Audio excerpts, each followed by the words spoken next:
since you said huwa is default, right? That's correct, yeah. So what about we? Like, we have sent in the Quran. So that's correct. You guys have great questions. You know the answers in this course I call Divine Speech, but I'll tell you anyway. Okay, that's why I really like that course, because all of these questions, I collected them and I made a course out of them. Okay, but let me give you something about that. Inshallah, this will take 7 or 8 minutes, but I think you'll appreciate it. Okay, why is we used for Allah in the Quran? That's the question. First of all, let's begin with history. The Torah, the Hebrew Bible, that is still somewhat preserved with all of its editings, uses we for God in the Quran. We're not the only one. And I'm not talking about the Christians, I'm talking about the Jews. The Jews believe God has a son? No. They don't. No. Uzair ibn Allah is a very small fraction of Jews. The Arab fraction of Jews. The vast majority of Jews do not believe Uzair is the son of Allah. They do not. I talk to rabbis, I hang out with them. I debate Ibrahim alayhi salam with them. I know. Okay. Jewish scholarship, most of it does not acknowledge Uzair as the son of Allah at all. One fraction of it did, the fraction that lived in Arabia. Okay? But the Jewish tradition is much bigger than what was in Arabia. So Allah refers to some Jews who said that, not all Jews who said that. Okay. So Christians specifically say God has a son, yes? But the Jews overwhelmingly say God does not have a son. But even they have what for God in their book? We. And I asked the rabbi, why do you have we? And he said, well, of course, God is royal, He's the king, and kings speak with the plural. Actually, not only kings speak in the plural, even presidents today speak in the plural. Our president in the United States speaks in the plural. We in this administration have made blah, blah, blah, blah, blah, blah, blah. We won this election. We have made a... Here's one guy, man. You and all your shayateen or what? What's the we for? But we is used for what? We is used for the collective. Now, next thing. This is important now. In the Quran, you will find different kinds of pronouns used for Allah. And to understand this problem logically, first you have to understand what are the different kinds of pronouns. There is third person, second person, and first person. Third person means he and she and they.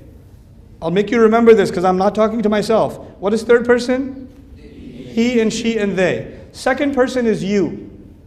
Second person is you. What's first person? I and we.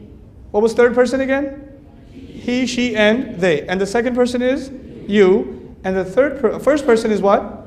I and we. Now in the Arabic language, there are 6 kinds of you. Anta, antuma, antum, anti, antun. There's antuma is twice. So it's 6 kinds of you. You, both of you, all of you.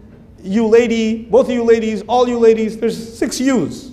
Okay, now, when in the third person, Allah uses he. Yes?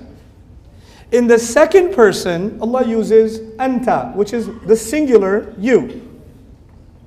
Does Allah use they for Himself? They? No. Does Allah use all of you for Himself? No. He uses the singular third person, the singular second person. The only time He uses the plural is in which person? First person. And in first person you find ana and you find nahnu. Now, if this was actually plural, you should find it in the first person, you should also find it in the second person, and you should also find it in the third person. But do you? No, you only find it in the first person, which means it's not literally plural. If it was literally plural, it would be all 3 persons.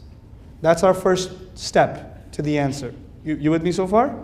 Okay? Because otherwise you would have found hum and antum and nahnu. It's not the case.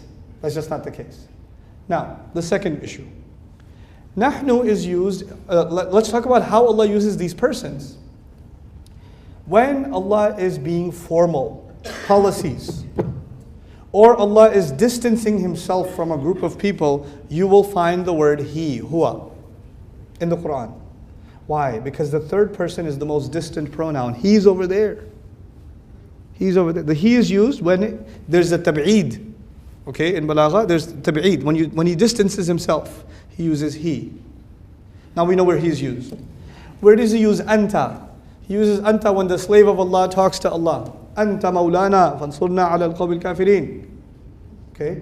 Innaka anta tawwabur rahim. When the slave talks to Allah, he becomes close to Allah. So he doesn't say huwa, he says anta. He talks to Allah. So Allah gives us the opportunity to address him using anta. Then what's left? Ana and nahnu. I and we. I and we. Let me start with I. Because the question is, he should have always used I. Let me tell you. There's a king. وَلِلَّهِ الْمَثَلُ الْأَعْلَى. I just want to get a point across. There's a king. Or there's a president. We have made certain policies. We have decided, and somebody starts talking during his speech. And he says, excuse me, I'm talking. He doesn't say, excuse me, we are talking. He says, excuse me. Even though the rest of his speech was what? We. And when he got angry, he did what? I. Okay, same president's talking. We made these policies. We sanctioned this. We provided this. And his baby walks by. Hey, come here, I love you. Everything was we, but what happened? I gets used when there's extreme case of love or extreme case of? Study the Quran, look for I. You'll find extreme love or extreme anger. You'll find tawbah. Ana tawwabur rahim. Tawbah is an extreme act of Allah's love. You'll find فَإِنِّي أُعَذِّبُهُ عَذَابًا لَا أُعَذِّبُهُ أَحَدًا مِنَ الْعَالَمِينَ. I will torture him with a torture that I will never torture anybody ever with. What is that? That's anger. That's anger. Okay? Allah Azza wa Jal talks to Iblis. You refuse sajda? إِذْ أَمَرْنَاكَ أو إِذْ أَمَرْتُكَ. أَمَرْتُكَ. I commanded you. That shows the anger of Allah. Get it? So actually, alhamdulillah, Allah does not use ana all the time. So we can know which places are extremely special.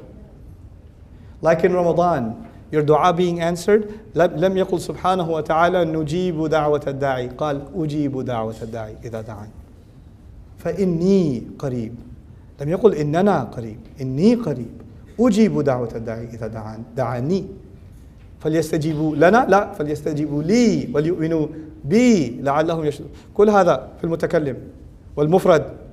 All singular person, first person. All for love, because Ramadan is a special love from Allah subhanahu wa ta'ala. Now, what's left? The question, the problem word, which is what? Nahnu.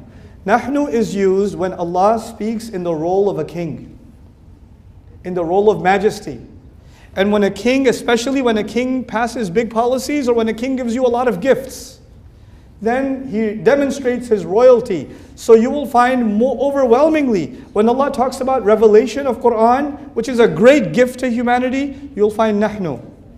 Inna nahnu nazzalna dhikra wa inna lahu lahafidhun. Okay? Anzalna alayka, ma anzalna alayka al-kitaba litashqa.